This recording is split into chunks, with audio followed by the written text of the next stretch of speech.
신명제 읽었던 마가복음 아직 야고보서 끝나지 야고보서 휴증 있는 마가복음 1장 15절 말씀이 앞으로 이제 3주 동안 전할 메시지가 굉장히 큰 주제가 되는 말씀입니다.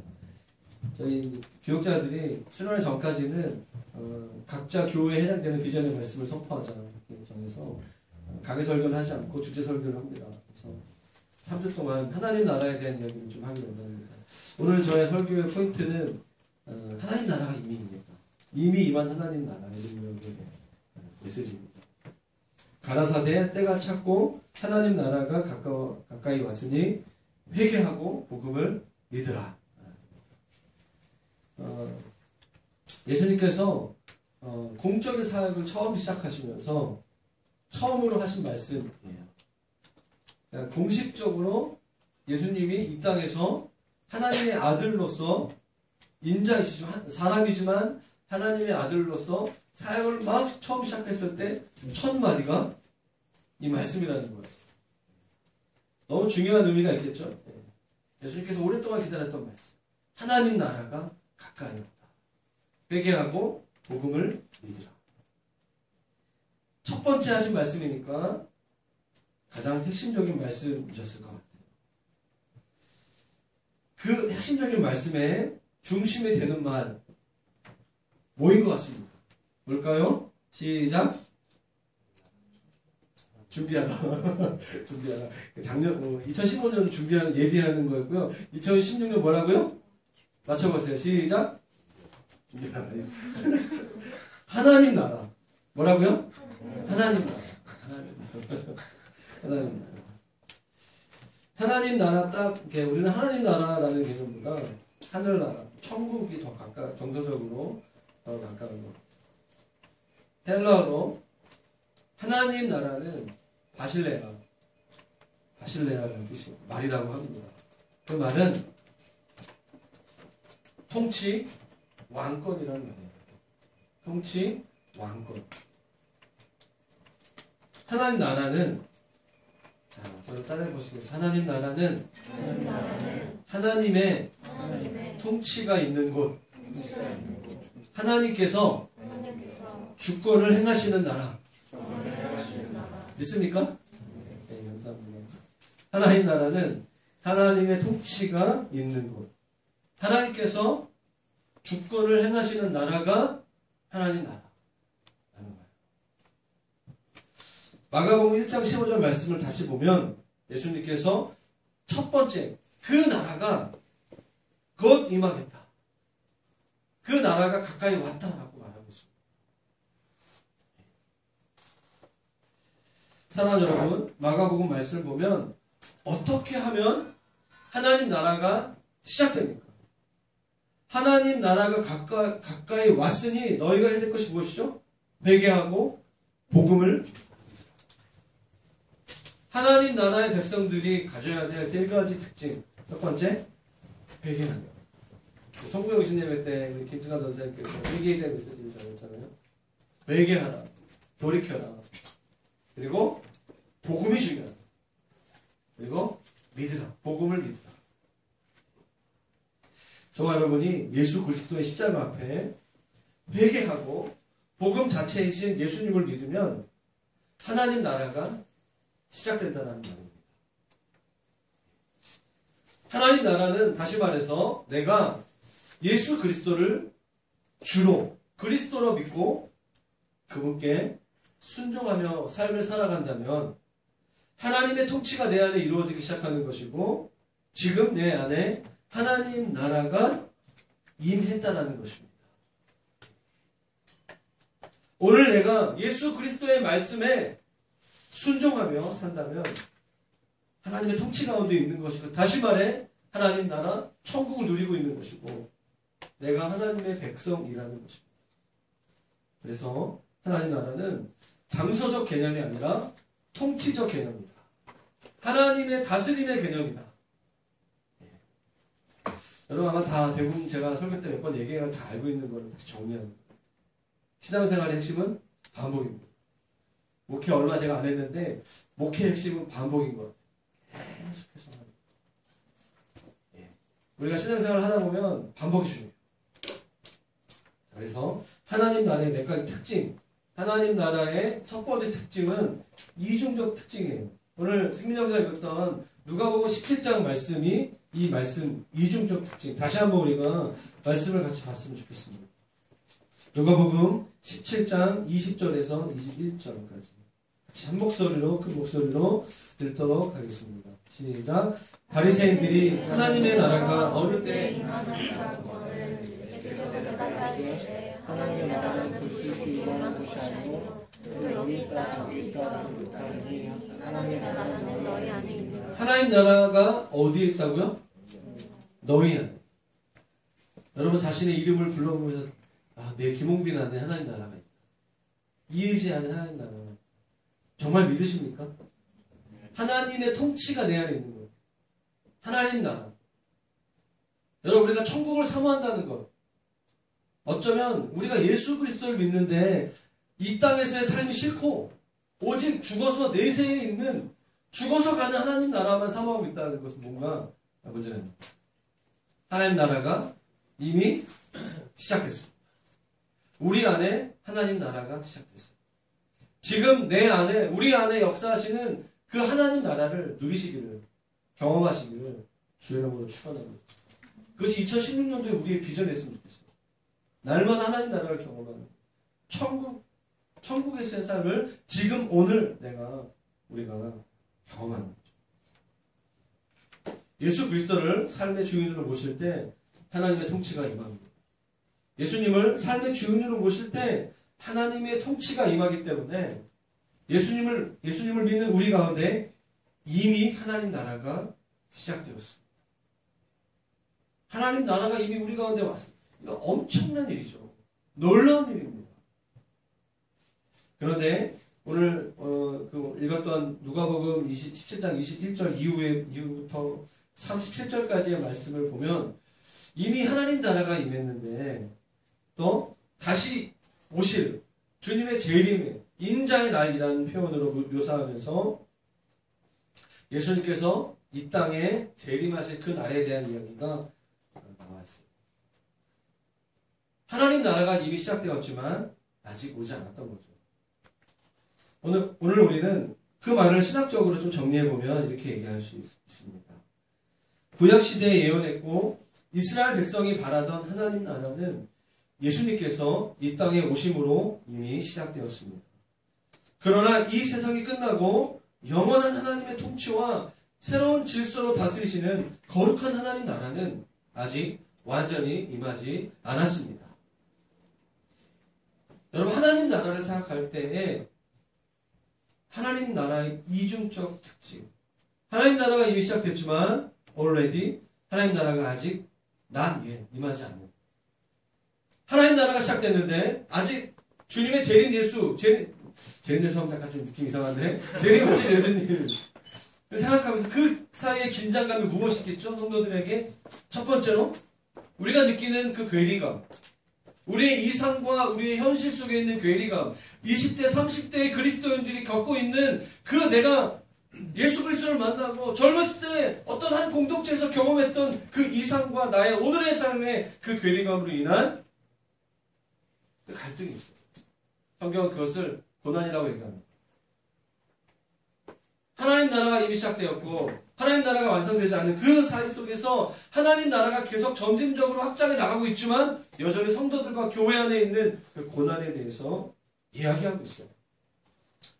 그런데 그 고난에 대한 묵상을 하기 이전에 우리는 하나님 나라의 속성에 대해서 우리가 알 필요가 있습니다. 여러분 하나님 나라에 대한 복음서에 나와 있는 비유로 하나님 나라는 이런 거다라고 나온 비유 딱 떠오르는 장은 마태복음 13장입니다. 꼭 기억하십시오. 내가 하나님 나라를 더 알고 싶다. 하나님 나라 천국을 내가 더 알게 원한다. 그러면 그 특징을 알게 원한다면 마태복음 13장 말씀을 보십시오. 그 중에 수많은 비유가 있지만 한 가지 비유를 제가 말씀드리기 원합니다. 마태복음 13장 31절과 32절에 대한 여러분 소위 말하는 겨자씨 비유입니다. 또 비유를 베풀어 가라사대 천국은 마치 사람이 자기 밭에 각다 심은 겨자씨 하나 같으니 이는 모든 씨보다 작은 것이로되 자란 후에는 나물보다 커서 나무가 되매 공중의 새들이 와서 그 가지에 깃들이느니라 라고 이야기하고 있습니다.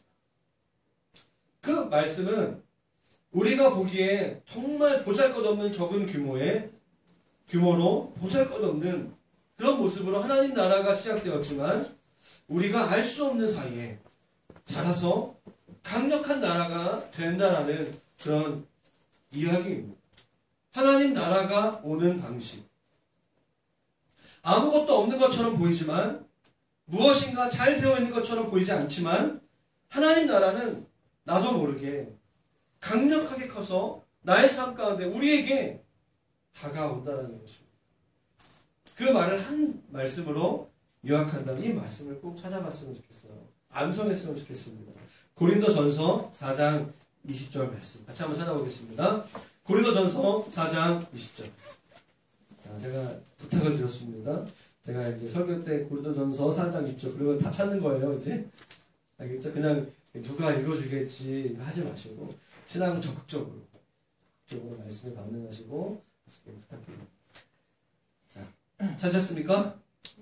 네, 그럼 같이 한번 읽겠습니다. 큰 소리로 읽겠습니다. 시작. 하나님의 나라는 말에 있지 않고 오직 능력에 있습니다. 아멘입니까? 네. 하나님 나라는 말에 있지 않아요. 하나님 나라는 능력에 있어요. 하나님 나라의 특징이라는 거예요. 하나님 나라는 말에 있지 않습니다. 능력에 있습니다. 하나님 나라가 어떻게 확장되는가? 그것은 세상 사람들이 말하는 노력해서 열심히 일해서 성공하는 것처럼 인간적인 노력으로 되는 것이 아니라는 거예요. 하나님 나라는 명예나 권세나 돈과 같은 욕심으로 확장되는 것이 아니라는 거예요. 세상적인 기준으로 볼 때는 이 세상의 나라가 그렇게 확장되고 이 세상의 회사가 어떤 것들이 확장되지만 하나님 나라는 하나님의 능력으로 세워지는 거다. 하나님의 능력이 무엇이냐? 라고 질문해 놓은 거죠. 사랑하는 여러분, 하나님 나라가 이미 시작되었지만 아직 오지 않는 그 사이의 그 긴장감과 그 괴리감 속에서 살아가고 있는 우리가 하나님의 능력을 어떻게 경험하겠습니까? 저는 이 말씀을 떠올랐어요. 정말 이 말씀은 정말 주옥 같은, 모든 성경 말씀 다 주옥 같은 말씀이지만 정말 기도하면서 제가 이 말씀을 하나님 나라의 능력은 저 한번 따라해 보시겠어요? 십자가의 능력. 십자가의 능력. 하나님 나라의 능력은 십자가의 능력. 이게 바로 고린도전서 1장 말씀. 한번 쫙 펴. 오늘은 제가 성경 강의가 아니라 주제 강의 같이 강의 형식으로 한다는 이 말씀드립니다. 자, 고린도전서 1장 18절 말씀. 오늘 한 걸 가지고 일주일 동안 사시고 다음 주 목장 모임 때 하는 거예요. 그러니까 잘 들으셔야 됩니다. 자, 1장 18절 말씀 한번 읽겠습니다. 18절. 우리가 가져야 할 하나님 나라의 능력. 하나님 나라는 말에 있는 것이 아니라 능력이라고 말했는데 그 능력이 무슨 능력이냐? 무슨 능력? 18절 말씀 같이 한번 읽겠습니다. 시작. 십자가의 도가 멸망하는 자들에게는 미련한 것이요 구원을 받는 우리에게는 하나님의 능력이라. 여러분 구원 받았죠? 아멘. 구원받는 우리에게 능력이 뭐죠? 십자가라는 거예요. 십자가의 능력이라는 거예요. 그 십자가의 능력이 무엇인가? 십자가를 통해서 이미 시작된 하나님 나라가 다시 완전하게 임한 하나님 나라 그 사이에 있는 우리가 고난을 받지만 우리가 능력으로 하나님 나라 백성으로 하나님 나라를 확장할 수 있는 그 능력, 그 십자가의 능력이 바로 19절부터 고린도전서 1장 후반부에 설명하고 있는 겁니다. 말하고 우리가 추구해야 될 그 능력은 뭐냐면 참 놀라운 말씀이죠. 23절 말씀 볼까요? 제가 한번 읽겠습니다. 우리는 십자가에 못 박힌 그리스도를 전하니 유대인에게는 꺼리끼는 것이요 이방인에게는 미련한 것이던데. 24절. 오직 부르심을 입은 자들에게는 유대인이나 헬라이나 그리스도는 하나님의 능력. 예수 그리스도만이 하나님의 능력이라는 거예요. 하나님의 지혜라는 거예요. 하나님의 어리석음이 사람보다 지혜롭고 하나님의 약하심이 사람보다 강하다. 그래서 우리가 이 말씀을 읽었으면 좋겠습니다. 26절부터 29절 말씀. 우리가 추구해야 될 십자가의 능력이 바로 나와 있습니다. 같이 읽겠습니다. 시작. 형제들아 너희를 부르심을 보라. 육체를 따라 지혜로운 자가 많지 아니하며 능한 자가 많지 아니하며 문별 좋은 자가 많지 아니하며 그러나 하나님께서 세상에 미련한 것들을 택하사 지혜 있는 자들을 부끄럽게 하려 하시고 세상에 약한 것들을 택하사 강한 것들을 부끄럽게 하려 하시며 하나님께서 세상에 천한 것들과 멸시받는 것들과 없는 것들을 택하사 있는 것들을 해하려 하시나니 이는 아무 육체도 하나님 앞에서 자랑하지 있습니까? 아무 육체도 어떠한 사람도 하나님 앞에서 자랑할 수 없다는 거예요. 우리의 유일한 자랑은 예수 그리스도 그분의 십자가라는 것입니다. 그것이 우리의 능력이 된다는 거예요. 우리 실패해도 돼요. 우리 좀 취업 좀 늦게 해도 돼요. 우리가 살면서 또 신앙생활 하다가 삐가 걸릴 수 있습니다. 그러나 우리가 예수 그리스도를 바라보는 거예요. 그리스도가 있는 교회, 그리스도가 주인된 그 교회는 하나님 나라, 그 교회 가운데 하나님 나라가 임하고 그 교회 공동체에 하나님 나라가 점진적으로 확장될 것입니다.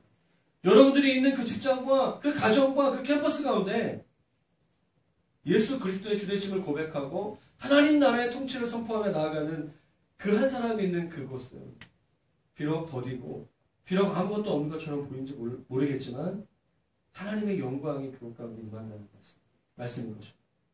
세상의 기준과 하나님의 기준이 다르기 때문이죠. 우리 그리스도인들에게 고난이 따라올 수밖에 없어요. 희생이 있을 수 있습니다. 성경의 핵심 주제가 바로 고난이죠. 주님께서 고난 당하신 것처럼 그리스도인들도 올레디와 낮 예 사이에 고난을 당하면서 하나님 나라가 확장된다는 것입니다. 그 말씀이 고린도전서 4장 12절 13절 찾아보지 못하더라도 한번 적어보세요. 고린도전서 4장 12절 13절 말씀. 사랑하는 자들아 너희를 실현하려고 오는 불시험을 이상한 일 당하는 것 같이 여기지 말고 2016년도에도 대박이라는 거예요. 직장에서 만만치 않다는 거예요.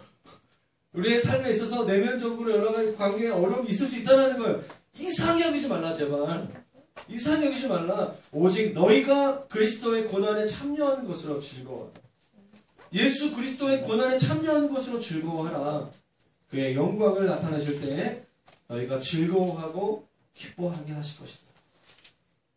다음 여러분 정리하면 하나님 나라가 이미 시작됐지만 완전한 하나님 나라가 이 서울 땅에 이 홍대 땅에 우리의 가정과 직장의 캠퍼스에 임하기 위해서는 누군가가 고난의 대가를 지불해야 한다는 거예요. 누군가는 땀을 흘리고 누군가는 눈물을 흘리고 누군가는 피를 흘리는 거죠. 하나님의 능력이 그 고난과 그 십자가를 통하여서 드러나고 하나님 나라가 확장되는 거죠. 그 하나님 나라가 2016년 저와 여러분 삶 가운데 임하기를 축원합니다. 아멘. 하나님 나라와 교회의 연관성에 대한 말씀을 나누기 원해요. 그러면서 2010년 우리 교회 비전에 대한 말씀을 좀 나누기를 원합니다. 여러분 하나님 나라는 복음서에 한 124번 말이 좀 있어요. 124회 사도행전 서신서와 계시록이 36회 또 교회라는 말은 복음서에는 2회 그러나 사도행전과 서신서에는 100회가 넘는 정도로 사용됐습니다. 복음서의 주제는 하나님 나라예요. 예수 그리스도 하나님 나라. 사도행전으로 시작되어지는 교회의 핵심 주제는 사도행전으로 나타나는 서신서의 핵심 주제는 바로 교회라는 것. 하나님 나라와 공동체는 무엇인가 연관이 있다는 얘기죠. 예수님과 함께 있었던 사도들 또 예수님이 승천하시고 성령님이 그들 가운데 임한 다음에 교회 하나님 나라와 예수 그리스도와 하나님 나라와 교회는 어떤 연관이 있다는 것입니다. 자, 한 구절만 더 같이 찾아봤으면 좋겠습니다. 사도행전 1장 3절 말씀입니다.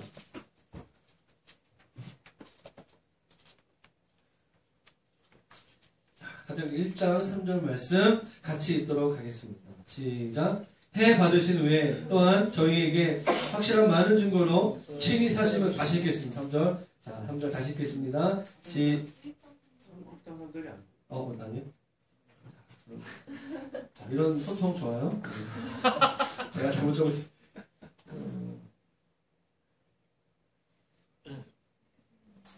맞는데 사도행전 1장 3절 맞습니다. 네, 처음부터 자, 그가 고난받으신 후에, 그렇죠? 네, 맞습니다. 죄송합니다. 제가 중간부터 제가 읽은 것 같아요. 처음부터 1장 3절 같이 읽겠습니다. 시작. 그가 고난받으신 후에 그와 그들에게 확실한 많은 증거로 살아계심을 나타내서 40일 동안 그들에게 보이시며 하나님의 나라를 말씀하신 것입니다. 여러분, 그 예수님께서 십자가에 고난받으시고 그리고 부활하신 다음에 며칠 동안 40일 동안, 그러니까 하나님은 숫자에 되게 명확하신 분이에요. 집착하시는 숫자가 몇 개 있는 것 같아요. 특별히 3, 뭐 이런 3. 삼위일체. 3일 만에 다시 살아나시고. 7도 약간 집착하는 숫자 중에 하나예요. 그 다음에 또 하나가 40이에요, 40. 주님은 금식을 40일 하시고. 오늘날에 목사님들을 굉장히 혼란케 하시는. 40일 금식 안 하면 뭐 능력 못 받는다 이런 말. 40일 되게 좋죠. 예수님께서 어떤 하나의 어떤 숫자적인 원칙에 따라 40일 동안 부활하신다는 게 나타나셨어요. 그러니까 누가가 사도행전을 쓰면서 부활하신 다음에 예수님께서 가장 많이 얘기하신 게 뭐죠? 하나님 나라라는 거예요. 하나님 나라. 3절 후반부가 40일 동안 그들에게 보이신 뭐죠? 하나님 나라의 일을 말씀하신 하나님 나라. 하나님 나라가 뭐냐? 하나님 나라가 내가 이제 40일 후에 떠나는데 어떻게 하나님 나라가 세워질 것이냐 라고 말씀하시면서 그 사도행전의 그 40일 동안 가르치셨던 그 말씀을 한 말씀으로 정리하시잖아요. 그게 뭐죠? 사도행전 1장 8절이잖아요. 자, 같이 한번 볼까요? 1장 8절 같이 읽겠습니다. 시작. 오직 성령이 너희에게 임하시면 너희가 권능을 받고 예루살렘과 온 유대와 사마리아와 땅끝까지로 내 집이 되리라. 이 말씀을 아주 간단하게 한 단어로 정리한다면 주님께서 부활하시고 승천하시기 전에 말씀하셨던 하나님 나라의 일은 예수님의 증인이 되는 거예요. 하나님 나라의 일은 예수 그리스도의 증인이 되는 거예요. 여러분, 바울이 자기 자신을 이렇게 설명하면서 나 바울은 예수 그리스도의 흔적을 가지고 있다. 여러분, 예수 그리스도의 흔적이 뭐죠? 십자가의 흔적, 채찍질을 맞은 거. 그분이 흰옷 입었지만 그분의 육체에 못에 박히고 채찍질 맞은 그 흔적이 상처가 있는 거예요. 스티그마라는 거예요. 흔적. 제가 올해 생각하면서 가장 많이 기도, 주님 저에게도 예수 그리스도의 흔적, 스티그마가 있기를 원합니다. 지난 홍대 글로벌 비전교회를 세우면서 흔적이 있다면 좀 배에 나온 겁니다. 이곳에서 혼자 기도하면서 또 주중부부하면서 아내가 해주는 밥을 못 먹고 그러니까 우리 형제들이 자매들이 목사님 밥 먹으라고 무조건 먹었어요. 주님. 그게 저의 스티그마라는 흔적이라고 말할 수 없는 흔적인데 2016년도에는 그런 거 이제 하지 않고 살을 좀 빼고 저의 흔적이 무엇이겠습니까? 제가 딱 떠오르는 게 뭐냐면 한 영혼을 위해서 눈물을 흘리겠습니다. 한 영혼이 있는 곳에 달려가겠습니다. 목회자로서 나는 어떠한 야망과 어떤 다른 2016년도에는 진짜 하늘의 사냥개처럼 할렐루야? 프란시스 세포가 얘기하는 건 하늘의 사냥개 물면 안 나. 주님이 무시면 안 노는 거예요. 끝까지 제가 달려가서 정말 영혼을 사랑하겠습니다. 이곳에 데려오는 게 목적이 아니라 그냥 정말 하나님 나라가 되었습니다. 그런 기도를 하면서 하나님을 시작하고 있는 것 같아요. 하나님 나라의 일은 예수님의 증인이 됩니다. 여러분, 예수님의 증인이 된다는 것은 우리가 직장이나 학교에서 일상을 살아갈 때 마치 예수님이 살아계신 것처럼 살아가는 거죠. 눈에 보이지 않는 예수님이 눈에 보이는 것처럼 살아가는 거예요. 우리가 우리의 삶의 현장인 일주일에 144시간인가요? 일주일에 대부분의 시간을 보내는 그곳에서 예수님이 살아계신 것처럼 삶을 살아가는 거예요. 어떤 사람들은 열방으로 땅끝까지 가서 증인이 되는 거죠. 여러분, 우리가 증인된 삶을 잘 살 때 결과로 나온 것이 뭐죠? 그게 바로 교회인 거예요. 교회에 온다고 다 회심하는 게 아닌 것 같아요. 네. 교회는 증인들의 활동으로 세워주는 공동체예요. 그렇죠? 하나님 나라에 이른 예수 그리스도의 증인이 되는 거예요. 여러분 다 아시다시피 사도행전 2장에 나오는 베드로의 설교로 3,000명이 희망이 되죠. 그 회심한 사람들이 모이기 시작하면서 우리가 알고 있는 예루살렘 교회, 초대교회 예루살렘 교회가 시작되게 되는 거예요. 그렇다면 여러분에게 묻고 싶어요. 증인이 먼저입니까? 교회가 먼저입니까? 뭐라고요? 감사해요. 다시 뭐라고요? 증인이 먼저입니다. 왜 먼저라고요? 그러면 다시 볼게요. 증인이 먼저예요? 예수님이 먼저예요? 예수님이 먼저지. 우리 예수님의 증인이라는 거죠. 자기가 알고 있는 거 말하면 안 돼. 예수님이 말씀하시는 거 말이에요. 예수님이 가장 먼저고 예수님을 만난 한 사람이 증인이 되는 거고 증인이 증인답게 살면 교회는 다양한 시간대, 다양한 장소에 세워지게 되는 것이다. 맞다, 틀리다? 맞다. 우리의 교회의 패러다임을 바꿀 필요가 있어요. 예수님 먼저고 예수님의 증인이고 그 다음에 어느 때, 어느 장소에서 동시다발적으로 세워지는 것이 바로 교회인 거예요. 교회를 어느 시간과 어느 장소에 매이면 안 돼요.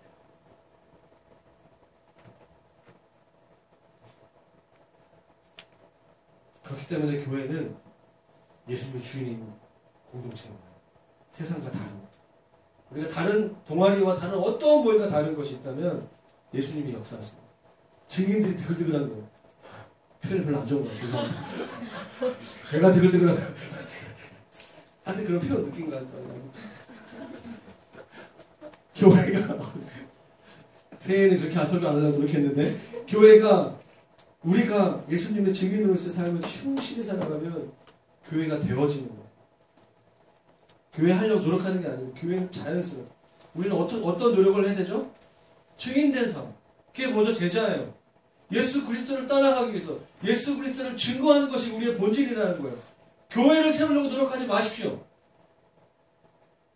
하나님 나라에 이른 예수 그리스도의 증인이 되는 거예요.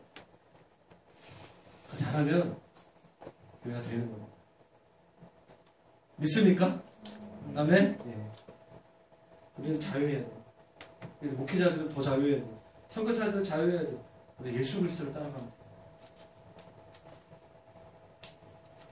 성경에 오늘날에 많은 목회자들이 관심을 가지고 있는 교회 건물, 교회당에 대한 이야기는 많이 나오지 않아요.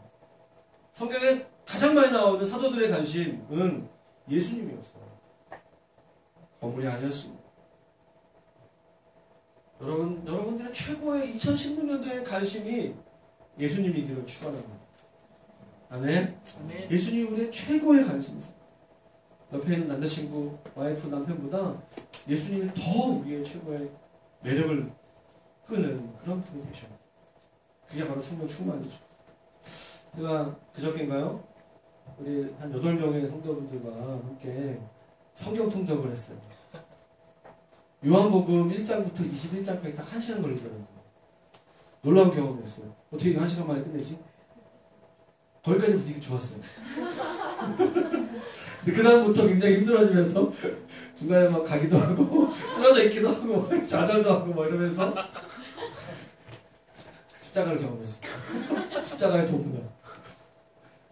그런데 제가 많은 분들 그랬던 것 같습니다. 제가 마지막에 우리가 딱 읽다가 쭉 사도행전부터 서신서를 읽다가 거의 마지막 책이 로마서였어요. 로마서 1장부터 16장까지는 한 30분, 40분 만에 쫙 통독하는데 되게 신기한 체험을 했어요. 무엇인가 밥을 먹지 않았는데 그날 밥은 안 먹고 간식을 되게 많이 먹었는데 무엇인가 간식을 엄청 먹었는데 무엇인가 마치 맛있는 것을 먹은 것 같은 것처럼 내 안에 간식 말고 내 안에 뭔가 채워지는 듯한 믿거나 말거나 채워지는 거예요. 제가 보니까 성도들이 이제 끝났다는 것도 있었겠지만 이제 집에 갈 수 있다는 것도 있었겠지만 로마서 말씀이 우리에게 아멘이 나오면서 기억나는 말씀 별로 없어요 사실. 근데 말씀이 통으로 들어오는 거예요. 다 그런 가정에서 말씀이 이게 말씀 먹는다는 게 이런 거. 말씀이 요한복음 나한테 들어온 거. 사도행전은 나한테 들어오고 로마서가 나한테 들어오고. 되게 새로운 경험이었다고 많은 분들. 그렇죠? 오늘 오신 분 할렐루야? 네. 새벽이겠네. 다 그런 경험이었어요. 교회가 무엇입니까? 교회는 헬라어로 에클레시아입니다. 그 말은 지금처럼 건물을 의미하는 용어로 사용되지 않았습니다. 그 말은 모임을 의미합니다. 초대교회에 건물이 있었지 않았어요. 다 자기 가정집에서 모였어요. 여러분 결혼하시고 이제 집을 구하실 때 주님께 기도하세요. 60명은 들어갈 수 있는 집이에요. 할렐루야. 고린도 교회도 다 그랬어요. 60명 정도 모이는 교회 가정집이 한 1,300 정도 되는 교회가 고린도 교회였어요. 10만 명 성도였는데 거의 60명 정도 모이는 10명 안 되는 성도입니다. 엄청난 거예요. 다 집을 할 때 주님 제가 가정교회를 세우기 위해서 큰 집이 필요해요. 저희 집이 그런 집이 돼요. 주님 또 베란다 확장을 한 아파트를 주셔가지고 여기 있는 성도를 다 주일 내면 우리 집에 드릴 수 있어요. 드릴 수 있어요. 한번 드리죠. 2월달 지금 한번 드리죠. 장소 만약에 빼게 되면 한번 거기서 드리고 시작하는 거예요. 이게 초대교회. 밥을 해드리겠습니다. 그때는 찬양팀 이렇게 하면 안 돼. 그때 난리 나기 때문에 안 되고 그냥 조용히 찐먹기 덜어 이제. 예수님을 머리로 하고 서로가 유기적으로 연결된 모임을 뜻합니다. 정말 진정으로 말하면 공동체예요. 공동체. 성경에 나와 있는 교회는 공동체. 결론적으로 하나님 나라 일은 공동체를 세우는 겁니다. 결론적으로 공동체를 세우는 게 목표가 아니라 예수님을 믿고 예수 그리스도를 통해 하나님 나라의 통치를 경험하고 예수 그리스도 제자가 되고 증인된 삶을 살면 그곳에서 하나님의 세우시는 공동체를 세우게 됩니다. 하나님 나라 일은 결과적으로 교회를 세웁니다. 공동체를 세웁니다. 공동체는 하나님 나라의 확장과 연관되어 있습니다. 공동체는 예수님의 백성이고 예수 그리스도를 머리로 하여 한 몸이 된 교회, 공동체가 바로 교회인 것이죠. 여러분 IBF, YM, YWA, 예수도 전도단, CCC 교회입니까 아닙니까? 저희 대학 성사지도 아니죠. 저는 교회라고 믿습니다. 저는 캠퍼스에서 간사할 때 교회라고 믿고 했어요. 교회가 아닌 이유가 없어요. 원래부터. 혹시 이 중에서 대학생 선교단체 하는 분들 있어요? 그럼 여러분 교회를 하시는 거예요. 대학교에서 교회를 하시는 거예요.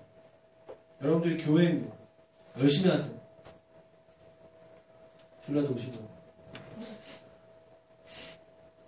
IF는 YMCC는 캠퍼스에 세워진 교회라고 저는 믿어요. 캠퍼스에 세워진 공동체. 그럼 우리 홍대 글로비전 교회는 교회입니까? 교회죠. 교회예요. 지역에 세워진 교회죠. 지역에 세워진. 근데 지역에 세워진 교회라고 했을 때 별로 정서적으로 와닿지 않는 저 성남에 사는 이민정 자매는 내 교회는 여긴가? 언제든 불안해. 지하철 타고 오는데 너무 멀어. 피곤하다. 이런 마음 들 때 가끔 있을 거예요. 민정자매 말고 다른.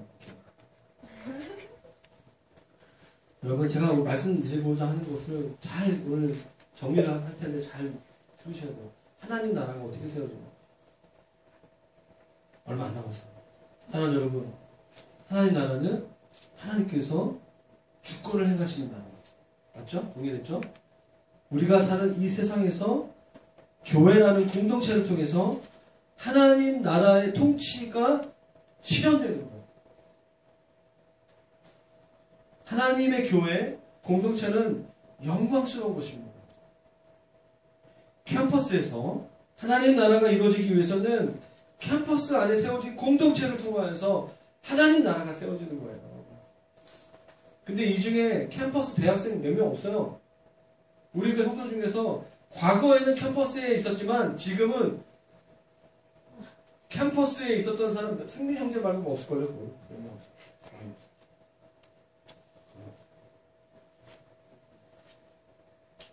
지역에서 하나님 나라가 이루어지는 역할은 지역에 있는 지역 공동체, 교회 공동체를 통해서 이루어지는 것입니다.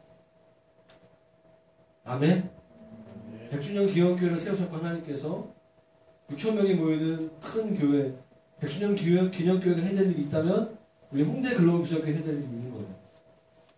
주님이 그 교회에게 말씀하시는 게 있을 거예요. 중요한 건 그거 듣고 하면 되는 거예요. 규모의 문제가 아니라.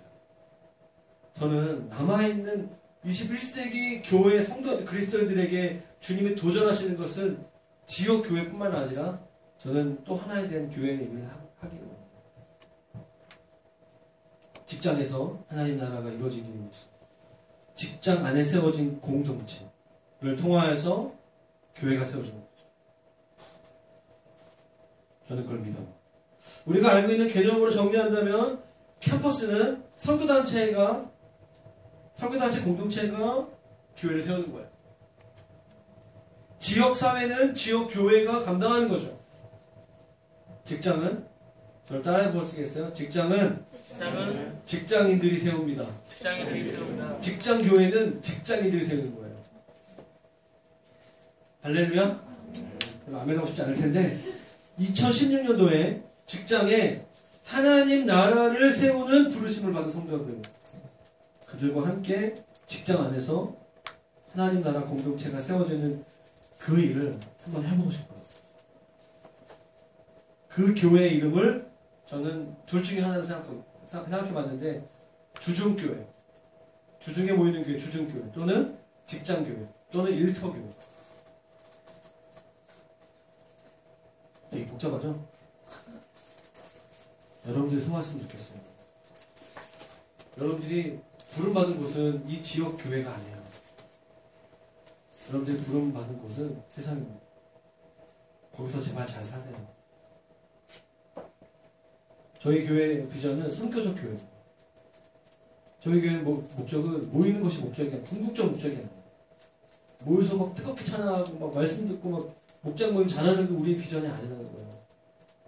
저는 확신해요. 하나님께서 홍대 글로벌 비전교회를 통과해서 서울과 경기 지역의 다양한 곳에서 직장에서 침투해서 하나님 나라의 교회가 공동체가 세워주는 그 꿈을 꿔봅니다. 여러분들이 증인이 되는 거예요. 저는 그 일을 위해서 건물을 빼는 거예요. 물론 표면적인 의미는 돈이 없어서 빼는 것도 있지만 궁극적인 정말 의미는 우리가 가다가 있죠. 우리가 좀 이렇게 자존심이 있지.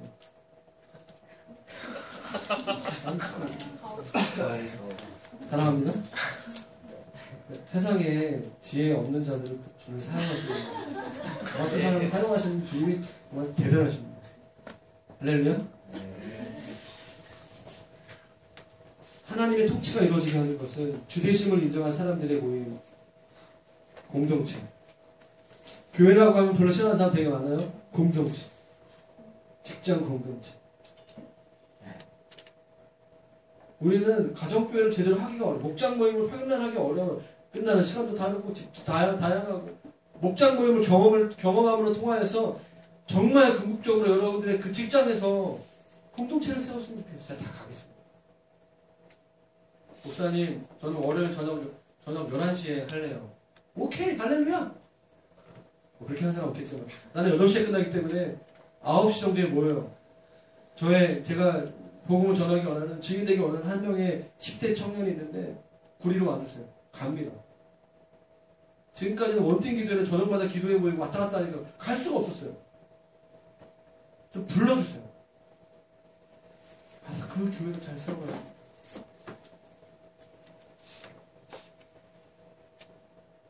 사랑하는 여러분, 하나님 나라의 일을 하는 공동체로서 우리는 지역교회를 세우는 부르심을 받았습니다. 그리고 주중에 직장에서 예수 그리스도의 증인된 삶을 살라고, 증인된 삶을 잘 살라고, 잘 살게 될 때 자연스럽게 세워지는 직장 교회를 세우라고 우리는 부르심을 받았습니다. 여러분, 이 부분에 피해갈 수 있는 사람이 아무도 없어요. 직장생활이 재밌으려면 이 부르심을 확 받아야 돼요. 사명을 받아야 돼요. 돈 벌려고 가는 게 아니에요. 하나님의 부르심 때문에 가는 거예요. 예수 그리스도의 증인된 삶을 살기 위해서 가는 겁니다. 저는 무지막지하게 열심히 홍대 글로벌 비전교회를 모으기 위해서, 지역 교회로서의 부르심을 세우기 위해서 열심히 목회할 거예요. 저의 부르심이니까. 여러분들은 아주 열심히 여러분들이 있는 그 지역에서, 여러분들이 있는 그 직장에서 하나님의 공동체를 세우기 위해서 열심히 증인된 삶을 사십시오. 이 두 가지가 시너지가 만나야 돼요. 이 두 가지 영역에 있어서. 그럴 때 목회가, 저의 목회, 여러분들의 목회가 거룩한 시너지가 나는 거예요. 하나님 나라가 이 서울 땅 가운데 세워지는 건 저는 확신해요. 제가 선교단 자유 간사 너무 재밌었어요. 너무 재밌어가지고 행복했어요. 뭐냐면 여러분들을 좀 피곤하게 하는 거예요. 증인되라. 증인되라. 그곳에서 증인된 사람이 있다. 2016년도가 그런 해가 되었으면 좋겠어요. 하나님 나라가 이미 시작됐어요. 하나님 나라가 이미 시작됐어요. 그곳에서 하나님 나라를 누리시기를 축원합니다. 아멘. 주보를 보시고 우리 가운데 보시면요, 핵심 가치가 목표가 있어요. 한 번도 안 보신 분 있을 수 있는데, 잘 보시면 제가 우리 목자분들과 교육자분들과 함께 나름대로 이 방향으로 가기 위해서 엄청나게 노력하고 있어요. 하나님을 예배하는 거예요. 기쁨과 열정이 있는 찬양과 경배. 세 가족들이 하나님을 경험하는 교회예요. 날마다 성경을 읽고 순종하는 하나님 마음에 합한 기도, 중보기. 24시간 계속되는 기도의 집. 공간으로서의 기도의 집을 저희가 이제 내려놓습니다. 그러나 우리 일상에서의 기도의 집에 지금 우리가 그렇게 기도하는 자로서의 모습은 더 나아가는 거죠. 목장에서 하나라는 교회, 열린 모임. 우리가 하는 복음전도는 어떤 집회를 통해서가 아니라 삶을 통하여서, 작은 모임을 통해서 깊이 있는 교제와 회복이 있는 목장. 1000명의 목자리다 좀 빼야 되지 않나 그런 생각. 장기적으로 평생 뭐 이렇게 하고 싶어요. 글로벌 제자대학. 제가 이런 이름으로 최근에 하진 않지만 제자 훈련하는 모든 것, 커리큘럼 그 안에서 가져오시고 있습니다. 자, 제가 오늘 하고 싶었던 얘기. 일터에서 목장면에서. 이게 바로 교회입니다. 공동체인 거죠. 사람을 세우는, 일을 하기 위해서 사람이 중요하다는 것. 말씀과 삶이 통합되는 것. 은사에 따른 사역. 그리고 장학재단 좀 세워졌으면 좋겠는데, 비전을 가진 다음 세대. 캠퍼스 파송 선교단체 지원. 그리고 성교. 우리는 꼭 성교만 하는 공동체가 아니라는, 이 세 가지가 궁극적으로 될 때, 잘 돌아갈 때 우리가 생각하는 성교하는 일들이 이루어질 수 있다. 재정과 지역 주민과 또 구체적 해외와 교회와 글로벌 선교단, GCN이라고 제가 네트워크를 이렇게 시작하는데, 그런 여러 가지 일들을 할 수 있는 것이라고 저는 믿습니다. 할렐루야. 주보를 좀 보시면서 우리 교회의 비전 이런 곳이 있구나, 다시 한번 생각했으면 좋겠고요. 자, 이 시간에 밥 먹을 시간 됐습니다. 많이 배고프시죠? 할렐루야. 예배 끝나고 밥 먹을 수 있는, 한번 우리 어떤 느낌인가 한번 다 같이 한번 누려봤으면 좋겠어요. 예배 끝나고 밥 먹어도 된다. 밥 먹을 수 있다. 우리 민식이 전사랑 부부가 이건 아니잖아 라는 모델로 밥을 해왔습니다. 반찬과 밥을 해왔어요. 그래서 보시고, 아니에요? 뭔 메뉴? 덮밥 아니까. 자, 좀 같이 한번 기도하고 자, 밥 먹었으면 좋겠습니다. 다 같이 좀 일어나셔서 시간. 올 한 해 주제 찬양을 정했습니다. 주의 나라 임할 때.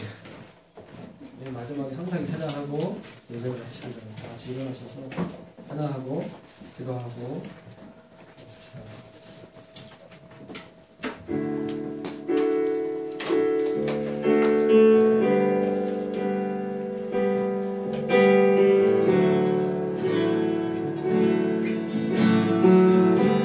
나라가 임할 때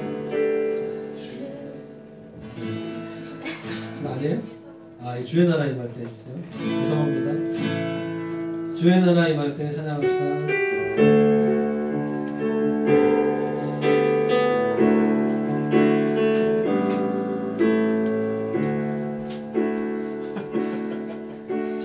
시작하겠습니다. 주의 나라 임할 때 주의 나라가 안 맞을까요 이렇게? 주의 나라가 주여 하나님 임재하실 때 하나님 임재하실 때 예배가 되고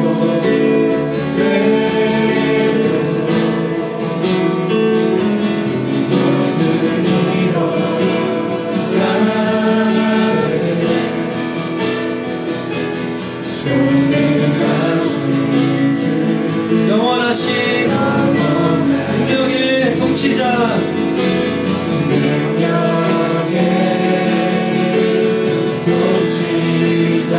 자유가 선포되네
너희가 하나님의 성전인 것과 하나님의 성령이 너희 안에 계시는 것을 알지 못하느냐. 하나님의 성전이 우리입니다. 하나님의 성령이 우리 안에 계십니다. 하나님 나라가 이미 시작되었습니다. 하나님 나라의 실제가 나의 삶 가운데 임할지어다. 내가 가는 곳곳마다 하나님 나라가 세워지기를 원합니다. 하나님 나라의 일은 예수 그리스도의 증인이 되는 것입니다. 주님, 제가 예수님의 증인이 되기를 원합니다. 나의 가정에서, 나의 일상에서, 나의 모든 삶의 전 영역 가운데 예수 그리스도의 통치와 다스림 가운데 들어가기를 원합니다. 교회가 되기를 원합니다. 공동체가 세워지기를 원합니다. 같이 기도하겠습니다. 주여, 예, 주님 시간에 열심히 고백이 되기를 원합니다. 주님, 하나님 나라의 복음, 하나님 나라의 시간, 하나님 나라의 능력이 우리를 위해 살아갈 사람의 삶 가운데 임할지어다.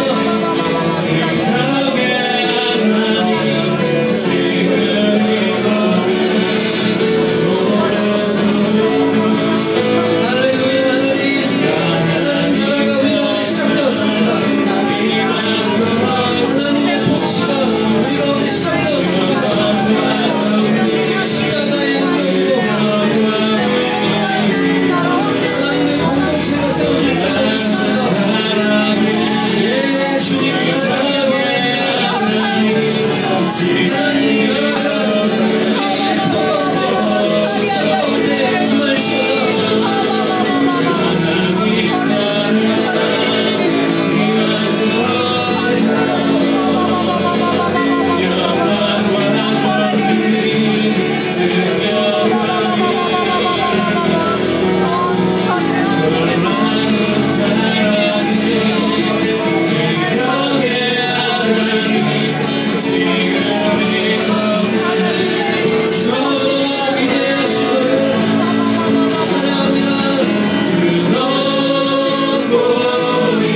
성도를 시작하면서 하나님 나라를 선포합니다. 회개하고 복음을 믿는 저희가 되겠습니다. 하나님 나라가 이미 우리 가운데 시작되었습니다. 예수님이 우리 가운데 함께 하십니다. 성령이 너희에게 임하시면 너희가 권능을 받고 하나님 우리가 예수 그리스도의 증인된 삶을 살아갈 때 우리가 공동체가 되고 우리가 교회가 되며 그 공동체와 교회는 열방으로 터지게 될 것이고 주님의 오실 길을 예비하게 될 것입니다. 주님 우리의 이 고백을 올해 한 해를 주님 홀로 영광받아 주시옵소서. 이제는 예수 그리스도의 은혜와 하나님의 사랑하심과 성령의 교통하심이 지금부터 2016년 한 해 동안 하나님 나라의 능력 가운데 통치 가운데 살아가길 원하는 모든 성도들 머리 위에 영원토록 함께 있기를 축원합니다. 아멘.